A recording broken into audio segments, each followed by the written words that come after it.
নমস্কার, শুভ সন্ধ্যা।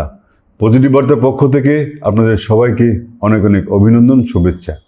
আজকে আমরা পজিটিভ বার্তার ঘরে আমন্ত্রণ জানিয়েছি ত্রিপুরা রাজ্যের একজন বিশিষ্ট লেখক, সাংবাদিক এবং একজন সমাজসেবী এবং একজন যিনি একটি সংস্থা, বিশেষ সংস্থা আগরতলা শহরে আজাদ হিন্দ সমিতি কনভেনার শ্রদ্ধেয় সঞ্জিত দেবনাথ মহোদয়, যাকে সাংবাদিক জগৎ, ত্রিপুরার সাংবাদিকতার জগতে সঞ্জুনাথ নামে পরিচিত, তাই তো স্যার? সঞ্জুনাথ নামে পরিচিত। আপনাকে অনেক অনেক ধন্যবাদ, কৃতজ্ঞতা জানাচ্ছি যে আপনি সময় দিয়েছেন আমাদের সাথে পজিটিভ বার্তার কথায় আমন্ত্রণ দিয়ে সাড়া দিয়ে এসেছেন। আপনাকে আবারও অনেক অনেক ধন্যবাদ। স্যার, আমরা কিছু আলোচনা করব বর্তমান সময়ের বিভিন্ন ছবি নিয়ে আপনার সামনে তুলে ধরবো। দৃশ্যপট কিছু প্রশ্ন না, জিজ্ঞাসা নয়, জানতে চাইবো আপনার কাছে, যেহেতু আপনি দীর্ঘদিন ধরে সাংবাদিকতা করছেন এবং সমাজের বিভিন্ন স্তরে কাজ করে যাচ্ছেন, তার জন্য আমি প্রথমে জানতে চাইবো স্যার, সামাজিকতার সংজ্ঞাটা কি? খুব সুন্দর প্রশ্ন করেছেন। সামাজিকতার সংজ্ঞা, আমরা সামাজিক জীব, কিন্তু সামাজিকতার সংজ্ঞা কি এটা নিয়ে হয়তো আমরা সবসময় সেভাবে ভাবি না। তবে প্রথমে আমি সামাজিকতার সংজ্ঞা বলতে আমি খুব সংক্ষেপে এটাই বলতে চাইব যে কামিনী কুমার রায়ের সুখ নামক একটা কবিতা, সকলের তোরে সকলে আমরা, প্রত্যেকে আমরা পরের তোরে।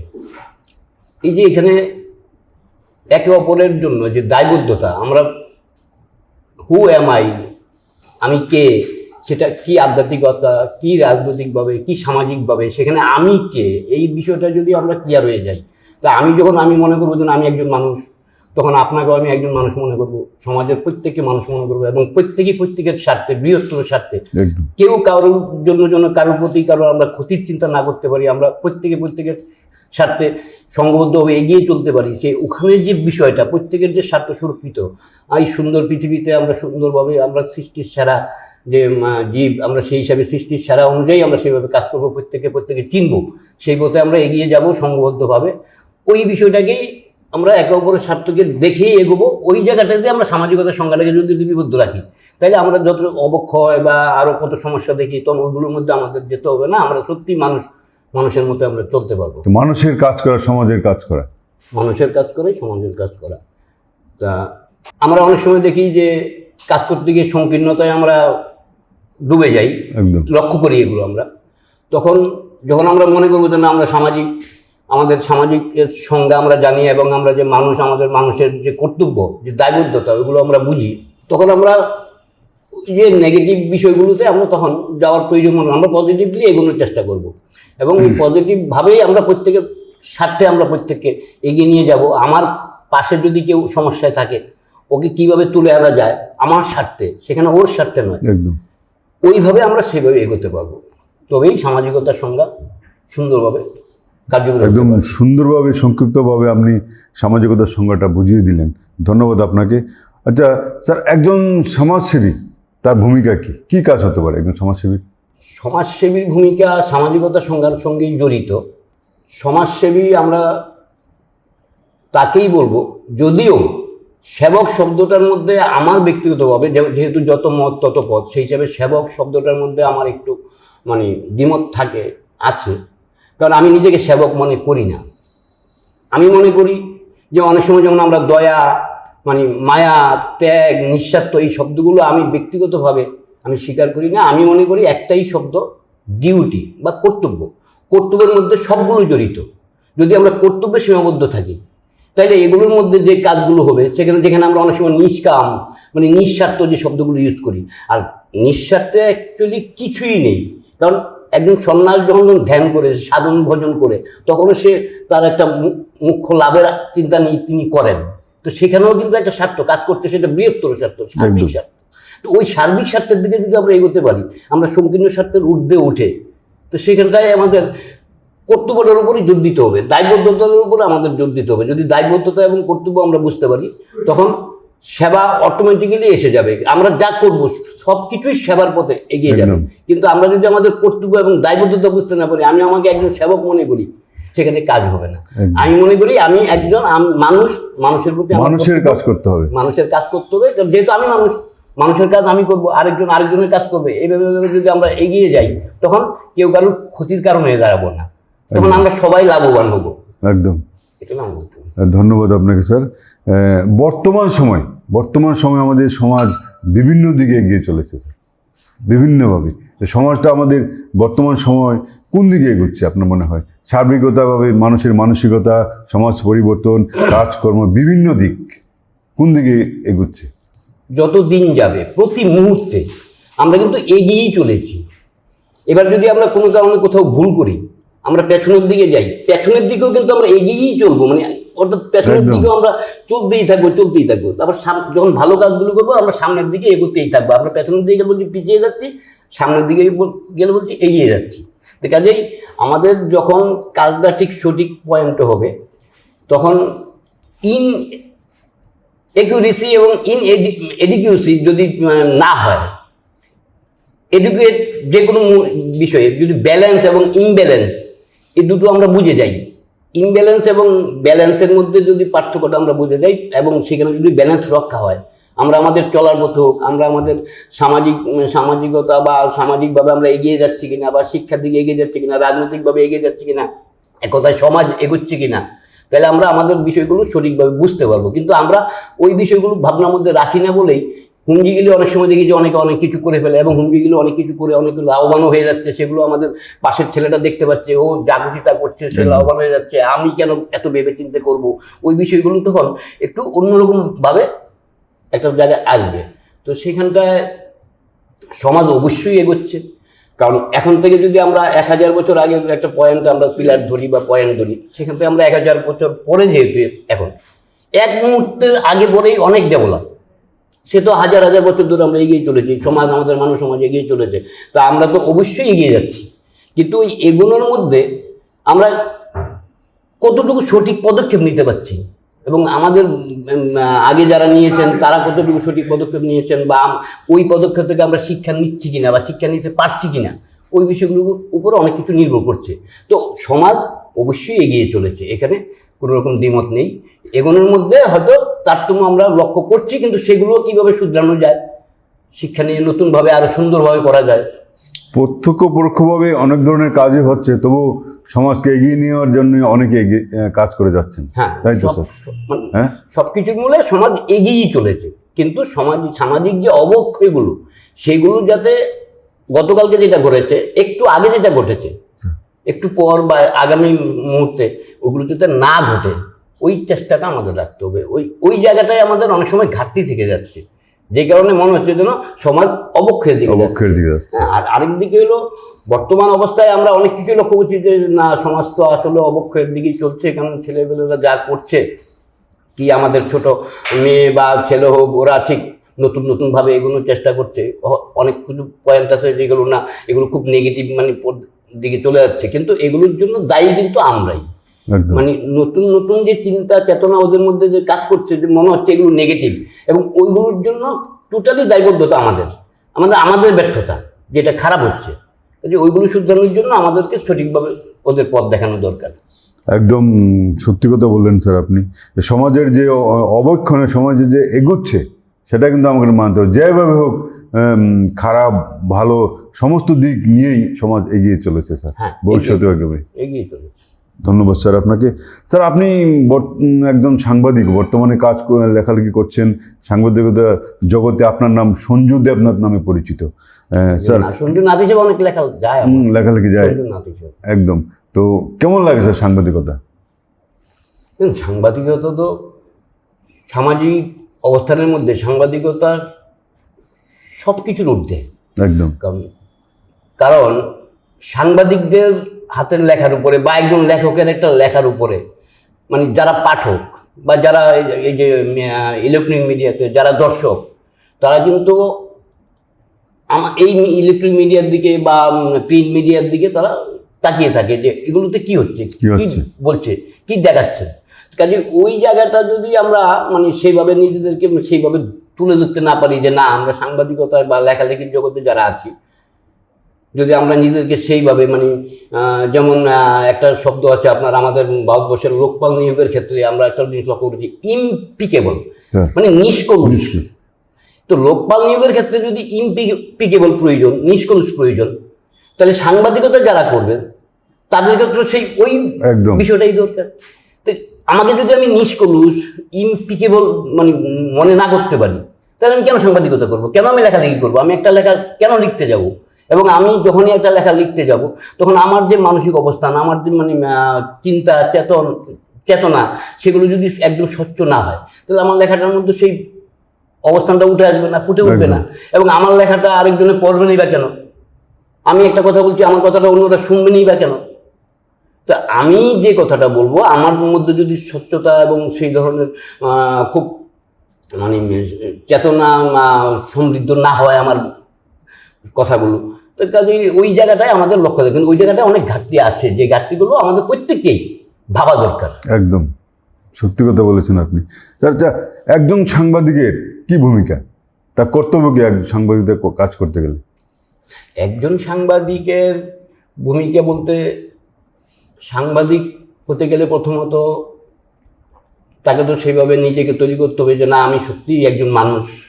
অন্যদিকে যেমন নর্থ, সাউথ, ইস্ট, ওয়েস্ট, মানে অর্থাৎ চারিদিকে আমাকে লক্ষ্য রাখতে হবে। চারিদিকে কি হচ্ছে সেগুলো আমাকে মানে লক্ষ্য রাখতে হবে, এবং সেই দিকগুলোতে লক্ষ্য রেখেই আমাকে মানে বিষয়গুলো তুলে ধরতে হবে, তাই না? তো কাজেই আমাকে তেমনভাবেই প্রথমত নিজেকে তৈরি করতে হবে।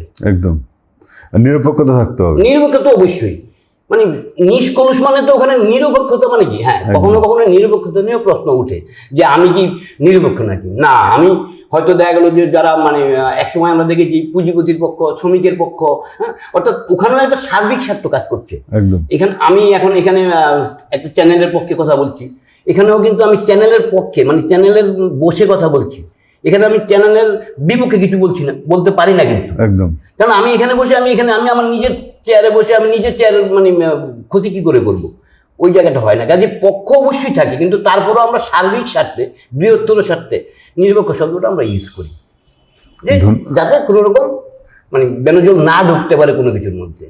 একদম সাংবাদিকতা নিয়ে কথা যাতে না হয়, যেন এখানে নেগেটিভ কথাবার্তা যেন না আসে। হ্যাঁ, অর্থাৎ মানুষ, দর্শকরা এবং শ্রোতারা যাতে নেগেটিভ না ভাবতে পারে যে আমরা কোনো নেগেটিভ পথে বা সমাজকে কোনো মানে গোপনভাবে অন্য কোনো মানে খুব কায়দা করে, মানে যেমন ওই বিবেকানন্দ বলতেন চালাকি করে মহৎ কাজ হয় না, বুদ্ধি করে সরলতা বেশিক্ষণ দেখানো যায় না, ওই বিষয়গুলো যেন কোনোভাবেই না। ধন্যবাদ স্যার আপনাকে। স্যার, আমাদের সাংবাদিকতা সেই রাজন্য আমল থেকে শুরু হয়েছে স্যার। প্রথম পত্রিকা অরুণ না কি জানি শুনেছিলাম, জাগরণ নাম। তারপর পরবর্তী সময়ে ত্রিপুরায় অনেক পত্রিকা এসছে স্যার। সেকাল এই কালের কিছু ছবি আপনার চোখে দেখতে চাই আমরা। দেখুন, আসলে ওগুলো তো আমাদের পড়া শোনা, আমরা তো আর নিজেরা কেউ দেখিনি। আর এইভাবে ইতিহাস, একই তো ইতিহাস বলে, ইতিহাস থেকে তো আমরা শিক্ষা নেব। কখনো হয়তো আমরা মানে শুনে শিখবো, কখনো দেখে শিখবো, কখনো পড়ে শিখবো। তো আমরা যতটুকু জানি একাল সেকাল বলতে আমাদের বর্তমানে যে মিডিয়ার যে অবস্থান, যেটা যত সুন্দরভাবে মসৃণভাবে এগোচ্ছে, সেকালের মানে সাংবাদিকতা খুব কঠিন ছিল। আমারও মানে সত্যি সত্যি হয়তো কঠিন ছিল, আমারও মনে হচ্ছে অবশ্যই কঠিন ছিল। কারণ আমরা যদি মানে আমাদের মানে মনের সঙ্গে মিলিয়ে তুলনা করতে যাই, কারণ তখনকার সময় যেমন জিতেন পাল, ভূপেন দত্ত ভৌমিক, তারপরে সময় পরতুষ পাল, আমাদের এখন সুবল দে আছেন বয়স্কদের মধ্যে, কমলারঞ্জন তলাপত্র, হ্যাঁ, তারপর আরও অনেক যে সাংবাদিক চক্রবর্তী, আমার এখন নামটা ঠিক মনে আসছে না, স্বাধীনতা সংগ্রামে যারা এবং স্বাধীনতা যুদ্ধের সময়, বিশেষ করে বাংলাদেশ ইন্ডিয়ার যুদ্ধের সময় যারা খুব অদ্ভুত কাজ করেছেন, হ্যাঁ, সবার নামগুলো আমি অনেককে দেখেছি, মানে আমার যতটুকু ইয়েতে তারা অনেক কঠিন পরিস্থিতির মধ্যে দিয়ে তারা কাজ করেছেন, এবং নিজেদেরকে সেইভাবে একজন সাংবাদিক হিসাবে, একজন মানুষ হিসাবে তারা কিন্তু এগিয়ে নিয়ে যাওয়ার চেষ্টা করেছেন। তো সেই জায়গাটায় এখন মানে কাজের গতি অনেক বেড়েছে, কিন্তু এখানে এখন হয়তো অনেক সময় অনেক ক্ষেত্রে অনেক নেগেটিভ কিছু ভেসে উঠতে পারে। তো সেগুলো যাতে না হয়, প্রত্যেকটা সাংবাদিককে এবং সংবাদ কর্মীদেরকেও সেগুলো নজর রাখা দরকার। একদম স্যার। বর্তমানে আগে কিছু কিছু ছিল, নারীর খুব কম সংখ্যক নারীরা সাংবাদিকতা করতেন, ঘর থেকে বেরোতে পারতেন না, সাংবাদিকতা কী করবেন স্যার। কিন্তু বর্তমানে অনেক মেয়েরা, শিক্ষিত মেয়েরা সাংবাদিকতায় আসছে, বিশেষ করে ইলেকট্রনিক্স মিডিয়াতে। না, এটা তো অত্যন্ত ভালো দিক, কারণ একটা সময় নারীদের তো মানে ঘর থেকে বেরোতে দেওয়া হতো না, বা এখন আমরা এখন যা দেখছি বা ছোটোবেলার থেকেই বিশেষ করে আমরা জানতাম যে মুসলিমরা বুঝি বোরখা পরে, এটাই তো আমরা জানি। কিন্তু না, আমাদের হিন্দুদের মধ্যেও একটা সময় নাকি বোরখা পরে থাকতো, মানে অনেক সময় মুখ ঢেকে রাখতো, এরকম অবস্থান গেছে একটা সময়। তো ওই অবস্থান থেকে যেভাবে মেয়েরা বেরিয়ে আসছে, এবং সেখানটায় শুধু মেয়েরা না, ছেলে মেয়ে সবাই একই সঙ্গে এই যে প্রচেষ্টা, এই প্রচেষ্টার বলেই শিক্ষার উন্নয়নের কারণে আজকে এই অবস্থাটা তৈরি হয়েছে। যদিও শিক্ষার যেই পথে এগুলো দরকার সেখানে অনেক ঘাটতি রয়ে গেছে, কিন্তু তারপরে শিক্ষাই সবাইকে আমাদের যে না, মেয়েরও বেরোতে পারে, ছেলেরও বেরোতে পারে, এখানে যে সবার সমান অধিকার, ওই বিষয়টা একটা একদম। ধন্যবাদ স্যার। স্যার, একটা বিষয় শুধু আমাদের দেশে নয়, সমগ্র বিশ্বে এই একটা জিনিস কিন্তু সবার চোখে নজর পড়ছে, একটা অংশ যুবক যুবতীর একটা অংশ যারা নেশা দিকে এগোচ্ছে। স্যার, আপনার চোখে কি মনে হয় স্যার? হ্যাঁ, ওটা একটা অত্যন্ত দুর্ভাগ্যজনক, কারণ সভ্যতার চরম পর্যায়ে আমরা চলে এসেছি। আমরা অনেক সময় বলিও যে আমরা সভ্যতার চরম স্তরে। একদম। তো সভ্যতার চরম স্তরে আমরা পৌঁছাচ্ছি বা পৌঁছে গেছি আমরা বলবো, আর ওইদিকে একটা শ্রেণীর কি যুবক যুবতী ছেলে মেয়ে নির্বিশেষে ওরা সেই নেগেটিভভাবে ওরা নেশায় আচ্ছন্ন হয়ে মানে সমাজকে একটা চরম পর্যায়ে নিয়ে যাবে, এটা তো কোনোভাবেই মানা যায় না। আর এটার ডেভেলপ আনা দরকার। তবে বেশ কিছু ত্রুটি অনেক ক্ষেত্রে মনে হয় যে না, ওরা হয়তো ভাবছে যে না, এগুলো আমাদের করা মানে খারাপ না। কারণ একটা সময় জানতাম যে পাশ্চাত্য যে আমাদের যে পশ্চিমী দেশগুলো, মানে আমেরিকা বা অন্যান্য যে ইংল্যান্ড, ওইসব তাদের শিক্ষায় অনেক ডেভেলপ অনেক আগের থেকে, যে কারণে তাদের মধ্যে মানে কোনো কোনো ক্ষেত্রে যেগুলো মানে আমাদের মানে গ্রহণ করার কথা না, বরং তারা যেগুলো বর্জন করছে, তারা অনেক আগে এগুলো ব্যবহার করেছে বা অনেক আগে তারা ওই পর্যায়ে ছিলেন। তো শিক্ষার ডেভেলপ হতে তো আমাদের দিকে যখন ডেভেলপ হচ্ছে, তখন তারা যেগুলো ফেলে দিচ্ছে, অনেক সময় আমরা ওইগুলোকে আমাদের মধ্যে আকৃষ্ট হয়ে যাচ্ছে আমাদের ছেলেমেয়েরা। তো বিভিন্ন কারণে ওই জায়গাটায় যে আমরা ব্যালেন্স রক্ষা করতে পারছি না হয়তো বা, যে কারণে আজকে ছেলেমেয়েরা এই পেছনের দিকে চলে যাচ্ছে। তো ওরা যাতে এইভাবে ড্রাগের মধ্যে ডুবে না যায়, বর্তমান যে একটা চরম পর্যায়ে ওই দিকে চলছে, ওইটার থেকে ওদেরকে উত্তরণ করে আনার জন্য আমাদের প্রত্যেকেই দায়িত্ব নেওয়া দরকার। এবং অনেক সময় মনে হয় কি, আসলে আমি এর মধ্যেও একটা জায়গায় একটা কথা বলতে গিয়ে বলছিলাম যে দেখুন, আপনি বলছেন পাশের বাড়ির ছেলে যা খুশি তা করুক, আমার কোনো যায় আসে না। বলছি না, এটা হয় না। কারণ পাশের বাড়ির ছেলেটা প্রতিদিন নেশা করে থাকবে এবং বাড়িতে ঝগড়া করুক, জারি করুক, যাই করুক, মানে সে অসুস্থ হয়ে পড়ে থাকবে। আপনার যখন মারা যাবে তখন পড়ে থাকলে কিন্তু ওই দুর্গন্ধটা আপনার বাড়িতে আসবে একদম। তো কাজেই পাশের বাড়ির ছেলেটা মানে আমি মনে করি আমার আপন, আমার প্রতিবেশী। তো কাজেই এগুলো প্রত্যেককে সেভাবে বৃহত্তর স্বার্থে, সার্বিক স্বার্থে, নিজের স্বার্থে। একদম। আপনি অসুবিধা আছেন, আমি আমার সাথে, আমি আপনার সাথে কিন্তু আমি যাবো না, এবং আমি কথা বলার চেষ্টাও করি না। আমি আমার বিবেককে জিজ্ঞেস করি যে না, উনি এই প্রবলেমে, তাহলে কি আমিও তো মানুষ, উনিও তো মানুষ, তাহলে উনি কেন এই প্রবলেমটা বুক করবেন? এটা সলিউশন করা যায় কিনা আমি একটু চেষ্টা করে দেখি, আমার যতটুকু সাধ্য আছে। কারণ উনি সুস্থ থাকা মানে তো আমিও সুস্থ থাকবো, একদম। আমার ছোট ভাই সুস্থ থাকা মানে আমিও সুস্থ থাকবো। অনেক ক্ষেত্রে দেখেছি ভাইয়ে ভাই মারামারি হচ্ছে, ভাইকে না দিয়ে ভাই নিয়ে নিচ্ছে, কেড়ে নিচ্ছে, বাবার সম্পত্তি মেরে দিচ্ছে, বাবাকে মেরে দিচ্ছে। আর কে কাকে মারছো? তোমার ভাই অসুবিধা থাকলে কি তোমার অসুবিধা না? তোমার ভাই যদি, তুমি আজকে অনেক বড় জায়গায় চলে গেলে, তোমার ভাই তোমার সামনে সেটা লেবারের মতো দাঁড়িয়ে থাকবে, ভালোভাবে কথা বলতে পারবে না, তোমার কি মান সম্মান বেড়ে যাবে? বা তোমার স্বার্থ এখানে বেশি সুরক্ষিত হবে? কাজে ওই জায়গাগুলো আমাদের দেখা দরকার। তা আপনি স্যার কি বার্তা দেবেন স্যার এই যুবতীর যারা? আমি বলবো, যারা ভুল করেছে, চরম পর্যায়ে হয়তো অসুস্থ হয়ে গেছে, তাদেরকে সুস্থ করা যায় কিনা চেষ্টা করা। আর যারা এখনো মানে এগুলো চালিয়ে যাচ্ছে, বা যাদের এখনো সেই বোধটুকু আছে যে না আমরা হয়তো নিজেদেরকে ফেরাতে পারবো, এবং যারা অজ্ঞানতার মধ্যে দিয়েই করছে, তাদের প্রত্যেকের প্রতি আমি আহ্বান জানাবো যে নিজেকে ধ্বংস করো না। নিজেকে, এত সুন্দর জীবন, এই সুন্দর পৃথিবীতে সুন্দর জীবন নিয়ে আমরা সবাই এসেছি। এই যতক্ষণ জীবন আমাদের আছে, প্রাণ যতক্ষণ আছে, ততক্ষণ আমরা যাতে সুস্থভাবে বাঁচতে পারি, একে অপরের সহযোগিতা করতে পারি, সেইভাবে চিন্তা করতে হবে এবং এই সর্বনাশা পথ থেকে ফিরে আসতে হবে। ধন্যবাদ স্যার আপনাকে। স্যার, আপনি একটা সামাজিক সংস্থার সাথে জড়িত, আজান হিন্দ সমিতি, এটা কনভেনর। এই কমিটি, এই সমিতির উদ্দেশ্য বা কী কার্যক্রম? খুব প্রশ্ন এনেছেন, ভালো। দেখুন, আমরা স্বাধীনতা আন্দোলনের অনেক ইতিহাসে আমরা হয়তো অনেক সময় তুলে ধরার চেষ্টা করি বা মনে করার চেষ্টা করি, এবং মাতৃভূমি প্রেমিক বলতেও আমরা অনেককে, যেমন ক্ষুদিরাম, বিনয় বাদল দীনেশ, আশফাকুল্লাহ খান বা আরও যে শত শত আছেন যারা প্রাণ দিয়েছেন, শহীদ হয়েছেন। আর নেতাজিকে আমরা না বলতে পারছি শহীদ, না বলতে পারছি উনি আছেন এমন একটা পর্যায়ে অনেক বিতর্কের মধ্য দিয়ে। যেমন আমরা আন্তর্জাতিক স্তরে যদি আমরা দিই, যেমন আমেরিকার স্বাধীনতা নিয়ে ওয়াশিংটনের নাম আমরা জানি, আবার রাশিয়ার স্বাধীনতা লেনিনের নাম আমরা জানি। তা আমাদের ভারতবর্ষের ক্ষেত্রে আমাদের শুধু নেতাজি স্বাধীন করেছেন, স্বাধীনতার জন্য চেষ্টা করেছেন এমনটা নয়। বিনয় বাদল দীনেশ থেকে শুরু বভগৎ সিং সবাই চেষ্টা করেছেন, রাসবিহারী বসু। তো এই যে বিষয়গুলোর মধ্যে তারপরেও এত নামের মধ্যে সে শুধু আমাদের দেশ না, সে চ্যাগোভারের দিকে যদি আমরা যাই বা সবার দিকে তাকালেই আমার কাছে কেন জানি মনে হয় যে নেতাজির যে দেশপ্রেম, প্রত্যেকেই দেশপ্রেমিক, কাউকে ছোট করার জন্য নয়, আমরা কাউকে ছোট করার এখানে মানে আমাদের সে স্পর্ধাও নেই। সবাই খুব বড় মনের মানুষ ছিলেন, সবাই দেশের জন্য প্রাণ দিয়েছেন, দেশের জন্য কাজ করেছেন। কিন্তু নেতাজি সুভাষ নিজেকে যে নেতাজি সুভাষে মানে পৌঁছে নিয়ে যাওয়া, এই যে মাতৃভূমির জন্য দেশের এই অবস্থানের মধ্যে দিয়েও এই আইএস ত্যাগ করে, আইএস মানে অবস্থান থেকে ত্যাগ করে দেশে বন্দি অবস্থায়, গৃহবন্দী অবস্থায়, সেখান থেকে তখনকার সময় মানে সাম্রাজ্যবাদীদের চোখে ধুলো দিয়ে দেশ থেকে বেরিয়ে যাওয়া, তারপরে সেই ওখান থেকে একবার জার্মান থেকে আবার সেই সাবমেরিনে জাপান, মানে এই যে বিষয়গুলো, জাপান থেকে আবার ব্রহ্মদেশ হয়ে ভারতে, যখন উনি ইয়েতে গেলেন মানে কাশ্মীরে, আমরা লেখায় যা দেখেছি, যদিও ওনার যাওয়া আসা নিয়ে অনেক তর্ক বিতর্ক আছে যে উনি কীভাবে গেছেন না গেছেন, অনেক লেখালেখি আমরা করি। উনি নাকি বলেছিলেন কাবুলে বসে যে মানে যে দেশ থেকে আমি আসতে বাধ্য হয়েছি সে দেশেই আমি আবার ফিরে যাব, মানে অর্থাৎ মাতৃভূমিকে আবার ফিরে আসবো। তো এই অবস্থার মধ্যে উনি কিন্তু ওনার কথা রেখেছেন যে এই অবস্থার মধ্যে কজন মানুষের পক্ষে সম্ভব।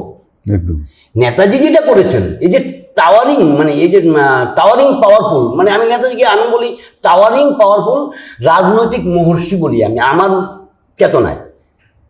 এই কাজেই নেতাজি যেটা চেয়েছিলেন তাকে প্রতি মুহূর্তে আমাদের প্রত্যেকের কাছেই তাকে তুলেও ধরা দরকার, এবং প্রত্যেকের মনের মধ্যে যে নেতাজিকে সামনে রেখে যত স্বাধীনতা সংগ্রামী আছেন,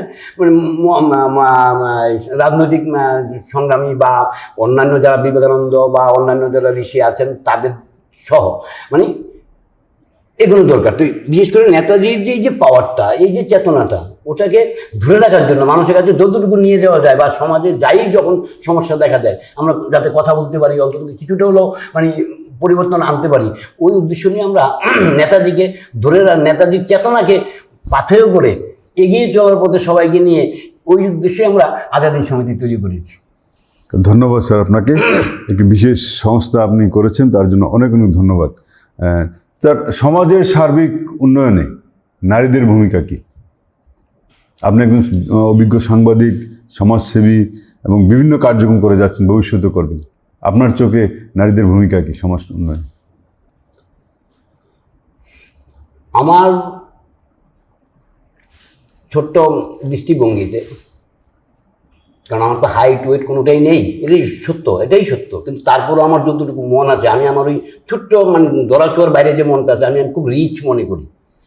ওটার নিরিখে আমি বলবো নারী সমাজ হচ্ছে সৃষ্টির আধার, মানে এখানে নর এবং নারী উভয়েরই গুরুত্বপূর্ণ। কেউ যদি জিজ্ঞেস করে যে তোমার বাবা বড় না মা বড়, অনেক সময় আমরা বাচ্চাদের জিজ্ঞেস করি, কিন্তু দেখা যায় যে মা পৃথিবীর চাইতে ভারী, বাবা আকাশের চাইতে উঁচু, অর্থাৎ কাউকে ছোটো করতে পারি না আমরা। তো ওই জায়গাটায় তারপরেও নারী জাতি মানেই মাতৃজাতি, এবং মাতৃজাতি অবশ্যই মানে যার কোনো তুলনা নেই, মানে যার গুরুত্ব বোঝাতে মানে খুব কঠিন, অর্থাৎ এতই মানে গুরুত্ব, যার গুরুত্ব মানে মানে মানে এখানে আর কোনো অপরিসীম, মানে কোনো সীমা নেই, তাই না? কাজেই নারী জাতি মূল আধার। এবং যেমন সাধারণত অনেক সময় আমরা সাধারণত কৃষকদের আমরা কথা বলি যে জমি যদি উর্বর হয় তাহলে ফসলও ভালো হয়, তাই না? তা কাজেই নারী জাতিকেও মানে অনেকটা আরও দায়বদ্ধ, মানে তা নিয়ে অবশ্যই দায়বদ্ধ, নারী জাতিও অবশ্যই দায়বদ্ধ, মাতৃজাতি দায়বদ্ধ, তো দায়বদ্ধ না তো কে দায়বদ্ধ? কিন্তু তারপরেও তাদেরকেও আরও নতুন নতুন মানে মানে সমাজের নতুনের উন্নয়নের তালে তালে তাদেরকেও আরও নিজেদেরকে ডেভেলপ মনে করতে হবে, এবং যাতে মায়ের জাত অর্থাৎ মাতৃজাতির বা নতুন নতুন যে ছেলেমেয়েরা এখন বড় হচ্ছে মেয়েরা, তারা যাতে সত্যি সত্যি তাদের দায়বদ্ধতাটা খুব সুন্দরভাবে বুঝতে পারেন। সেইভাবে আমার মায়েদের, আমার বোনেদের, আমাদের মাসিদের প্রত্যেকেই সেইভাবে তাদেরকেও যাতে আগামী প্রজন্মের জন্য যাতে তাদের বার্তা থাকে। আমার তো অবশ্যই আমাদের বার্তা আছে যে যাতে আরও আপনাদের দায়বদ্ধতাটা আপনারা আরও যাতে এগিয়ে যেতে পারেন। ধন্যবাদ স্যার আপনাকে। ত্রিপুরার খেলাধুলা, অতীতে খেলাধুলার নাম ছিল শুধু জিমন্যাস্টিক, ফুটবল, ক্রিকেট, নানা খেলাধুলা। বর্তমানেও খেলাধুলা চলছে, অনেক এগিয়ে স্যার। আপনার একজন বিশিষ্ট সাংবাদিক, আপনার চোখে সেই একটু জিনিস আমরা দৃশ্যাবলীগুলি তুলে ধরতে চাই সবার সামনে। সর্বস্তরেই ডেভেলপ ঘটেছে, একদম বিন্যাস ঘটেছে খেলাধুলায়। যেমন আমাদের পড়াশোনায় যেমন অনেক বিন্যাস, আমি ছোটবেলায় যেই পড়াশোনা সম্পর্কে যেই সাবজেক্ট জানতাম, এখন সেই সাবজেক্টগুলো অনেক বিন্যাস হয়ে গেছে। তো খেলাধুলায়ও তো অনেক খেলা আমরা জানতাম না, আবার নতুন নতুন খেলাও ঢুকেছে। যেমন আমাদের এখানে ক্রিকেটের সঙ্গে সঙ্গে এখন আবার দাবাও ভালো চলছে, ফুটবল চলছে, বা কবাডি, অনেক কিছু। এর মধ্যে যেমন সোমদেব বর্মন, দীপা কর্মকার, হ্যাঁ, তারপরে সাইনি সাহা, একটা মেয়ে আপনি দেখেছেন দাবা খেলতে, এখন ডাক্তারি পড়ছে, হ্যাঁ, শিশু বেড়ে পড়তো। আর একজন আরশিয়া দাস, হ্যাঁ। তার মধ্যে আবার কালকে পত্রিকায় দেখলাম 3 বছরের ছেলেটা সম্ভবত হয়ে গেছে, আপনার এই ফিডে কি যেন আপনার ওই দাবার যে ইয়েটা হয়, র্যাঙ্কটা হয়, শুরু র্যাঙ্কিং, হ্যাঁ, র্যাঙ্কিংয়ে ডুবে গেছে 3 বছরের ছেলে। তো এই যে ডেভেলপগুলো, এগুলো সময়ের তালে তালে ডেভেলপ হচ্ছে, এবং যাতে শৃঙ্খলা বজায় রেখে আরও ডেভেলপ হয়, এই প্রত্যাশাই রাখবো। অনেক অনেক ধন্যবাদ স্যার আপনাকে। আজকে আমাদের বিশেষ আমাদের আলোচনা ছিল বর্তমান সমাজ, এবং এই সমাজের মুখ্য আলোচনা আমাদের বিষয় ছিল একজন সমাজের যে সামাজিকতা কাজ করেন, সমাজের সংজ্ঞা, সমাজের কোন দিকে আমরা যাব, সমাজ কোন দিকে এগিয়ে, সাংবাদিকতা, বর্তমান ত্রিপুরার যে সাংবাদিকতা কোন দিকে, এবং একটি সংস্থার আজাদ হিন্দ বাহিনীর ঘটনা, এবং বিভিন্ন আজাদ হিন্দ সমিতি এবং খেলাধুলা নিয়ে সমস্ত বিষয় নিয়ে আমরা আলোচনা করেছি।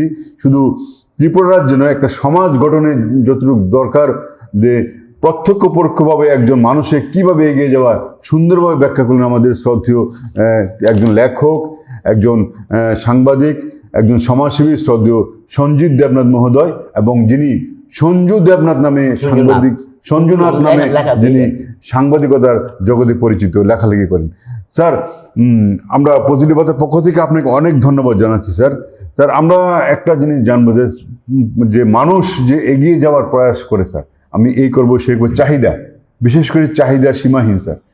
এই চাহিদার জন্য মানুষ এগিয়ে চলেছে, চাহিদার সম্ভারে স্যার। কেন স্যার?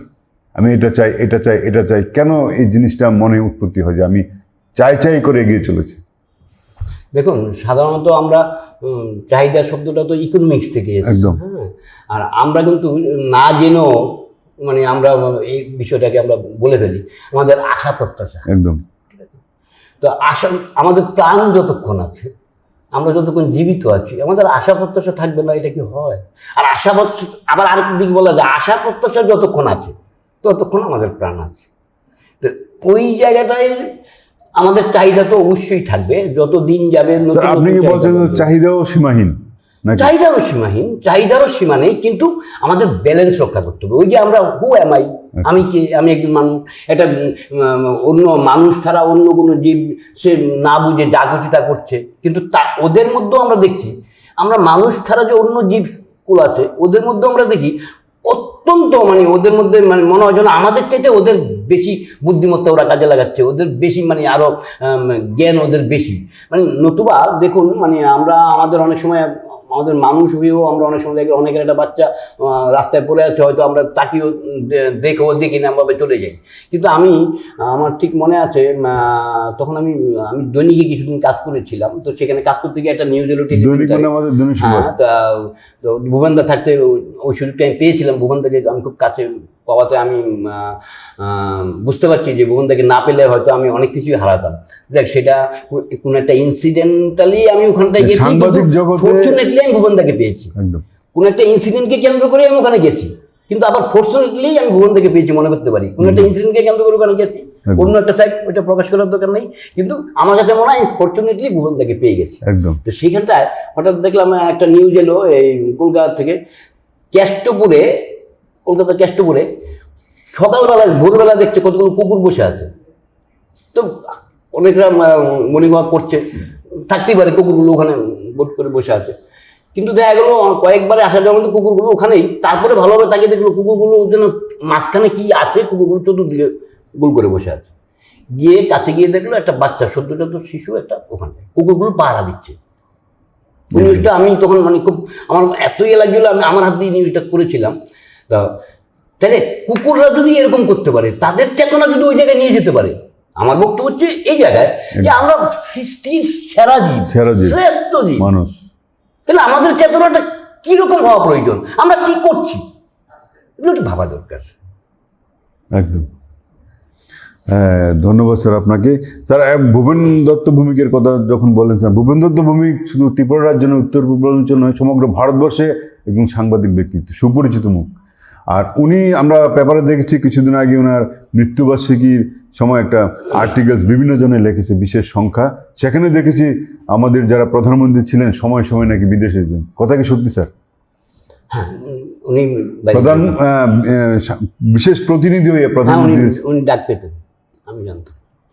মানে এটা একটা বিশাল প্রাপ্তি, বিশাল প্রাপ্তি। হ্যাঁ, ভূপেনদাই মানে প্রধানমন্ত্রী, মানে ভূপেন দত্ত ভৌমিক সম্পর্কে অনেকের অনেক রকম মানে যার যার মানে চেতনা অনুযায়ী বা যার যার স্বার্থ অনুযায়ী ভাবনা থাকতে পারে। একদম। হ্যাঁ, কিন্তু আমি যতটুকু মানে আমি খুব অল্প সময় আমি কাছে পেয়েছি, বছর দেড়েক পেয়েছি, ঠিক আছে। আমি যেভাবে গেছি এভাবে চলে এসেছি, মানে যেভাবে ঢুকেছিলাম ওইভাবে আমি একটু অন্যরকম, আমি মানে একঘমি করে চলে এসেছি, তাও একটা অন্য একটা কারণে। তা ভূপেনদার যে গুরুত্ব, ভূপেনদার থেকে আমাদের কি শিক্ষা নেওয়া দরকার, ওগুলো মানে অনেক দামি বিষয়। একদম ধন্যবাদ স্যার, আমরা অনেক কিছু জানতে পারবো। ভূপেনদা আমাদের গর্ব, একদম সাংবাদিক জগতের একদম প্রবাদ পুরুষ, কিংবদন্তি মানুষ, সমগ্র ভারতবর্ষে ছড়িয়ে আছে ওনার নাম। মানে উনি যে মানে মানে ওনার কষ্টটা আমি দেখিনি, ওনার মানে সুসময়টা আমি দেখেছি, কিন্তু যখন শুনি বা আমি ভাবি, আমি নিজেও একটা ছোট্ট পত্রিকা করতে গিয়ে আমি যেটা বুঝেছি আর কি, যে কত তখনকার সময়, এখন এত কিছু আছে, এখনই এত কষ্ট, আর তখন উনি কত কষ্ট করেছেন, কত কঠিন কাজে উনি হাত দিয়েছেন, কত কঠিন পদক্ষেপ উনি নিয়েছেন, মানে গর্ব মানে, এবং ওনার থেকে আমাদের শুধু শিখারই আছে। ধন্যবাদ স্যার। স্যার, আপনি অনেক কষ্ট করে, সময় নষ্ট করে আপনি পজিটিভ বার্তার আমন্ত্রণে এসেছেন, আর তার জন্য আবারও অনেক অনেক ধন্যবাদ আপনাকে। স্যার, বর্তমান সময়ে যে নতুন প্রজন্ম যারা আছে, যারা আসবেন বা কাজ করছেন, তাদের উদ্দেশ্যে আপনি কী বার্তা দেবেন স্যার? বা সাংবাদিকতা করবেন সবার উদ্দেশ্যে, যুবক যুবতীরা আসবেন, নতুন প্রজন্ম একদম, মানে কি কাজ, শুধু সাংবাদিকতা না, অন্যান্য সামাজিকতা এবং সাংবাদিকতা? নিজেকে তো একজন মানুষ প্রথমত মনে করতেই হবে, তখন তার দায়বদ্ধতা সম্পর্কে তার ক্লিয়ার পিকচার থাকবে নিজের মধ্যে। আর সাংবাদিকতা এবং সামাজিকতা দুটি অঙ্গাঙ্গিভাবে জড়িত, কেন সংবাদ জগৎ হচ্ছে সমাজের দর্পণ, সেটা ইলেকট্রনিক মিডিয়াই হোক, আর সেই প্রিন্ট মিডিয়াই হোক, বা অন্য আরও বিভিন্ন ইয়েতেই হোক, বা ওই আকাশবাণীর বিষয়টি সেগুলো আসুক, যত কিছু আসুক। তো সেখানটায় যাতে কোনোভাবেই কোনো রকম নেগেটিভিটি না ঢুকে পড়ে, হ্যাঁ, কোনোরকমভাবে যে আমি যা কাজ করছি ওটা যাতে কোনোভাবেই ধ্বংস না হয়, কারণ এটা তো আমাদের মনে করা মানে খুব সহজ, এবং আমাদের প্রত্যেকের মানে আমরা জানিও যে যতই মানে আগে এই গল্পগুলো বেশি ছিল, যেমন এক বালতি দুধের মধ্যে বা এক গামলা দুধের মধ্যে এক ফোঁটা চেরা পড়লেই মানে দুধটা ছানা হয়ে যায়, বা এক ফোঁটা লেবুর রস পড়লেই দুধ নষ্ট হয়ে যায়, বা এক ফোঁটা বিষ পড়লে সব খাবার নষ্ট হয়ে যায়। তো আমাদের যে কাজের অবস্থান, আমরা কি অধ্যাপনা, কি সামাজিকতা, কি সাংবাদিকতা, কি মানে ইভেন যারা জুতো সেলাই করে, ইভেন যারা মানে বাড়িঘরে কাজ করে, মানে রাজমিস্ত্রির কাজ করে, বা প্লাম্বিংয়ের কাজ করে, বা রঙের কাজ করে, প্রত্যেকেরই ব্যালেন্সটাই মেন। একদম ইমব্যালেন্স মানে সব ধ্বংস হয়ে যাবে, সব ধ্বংস। কাজে ওই জায়গাটা সবাইকে, সাংবাদিকতা থেকে শুরু করে প্রত্যেককে, এবং ওইভাবেই আমাদেরকে তৈরি হতে হবে, এবং আমাদের শিক্ষা ব্যবস্থাও সেইভাবেই তৈরি হওয়া উচিত, যাতে মানে যেহেতু আমরা অতীতের থেকে এখন অনেক নতুন জায়গাতে এসে গেছি, অনেক ডেভেলপ, সব কিছুর মধ্যেই ডেভেলপ আনা দরকার এবং পরিকল্পনাগুলো সেইভাবেই মানে মানে সাইন্টিফিকভাবে যাতে হয়, সেখানে যাতে ব্যালেন্স রক্ষা হয় সব কিছুতে, তখনই আমরা প্রত্যেকে লাভবান হবো। এবং ব্যালেন্স রেখে মানুষের মতো মানুষ হতে হবে। মানুষের মতো মানুষ হিসাবে, মানুষের মতো তো বলা দরকার নেই, মানুষ হিসাবে। মানুষ হিসাবে একদম। আমরা বলে ফেলি মানুষের মতো মানুষ হবো, ঠিক আছে, আমি মানুষ হবো যথেষ্ট। আমি মানুষ হবো কেন, আমি তো মানুষ, ওই জায়গাটাই তো যথেষ্ট। একদম সত্যি কথা বলেছেন স্যার। প্রতিনিধিবার্তার পক্ষ থেকে আপনারা যারা আমাদের অনুষ্ঠান আজকে দেখলেন, আমাদের আজকে বিষয় ছিল বর্তমান সমাজ এবং যে আমাদের বিভিন্ন দিকগুলি তুলে ধরে, সামাজিকতা, খেলাধুলা, আমাদের যে পারিপার্শ্বিক যে বর্তমান প্রত্যক্ষ পরোক্ষ নানান ঘটনাগুলি চলছে, সাংবাদিকতা থেকে শুরু করে নানা বিষয়ে আমরা ছোট্ট করে আলোচনার মধ্যে উনি আমাদের আজকের যিনি অতিথি সঞ্জিত দেবনাথ মহোদয় সুন্দরভাবে তুলে ধরলেন। যারা শুনলেন আপনাদের আশা করি খুব ভালো লেগেছে। আপনাকে অনেক ধন্যবাদ এই সংক্ষিপ্ত আলোচনা করার জন্য। যারা শুনলেন আপনাদের অনেক ধন্যবাদ। আমরা অনুষ্ঠান এখানে শেষ করছি। সবাই ভালো থাকবেন, সুন্দর থাকবেন। শুভরাত্রি, নমস্কার। ধন্যবাদ, নমস্কার।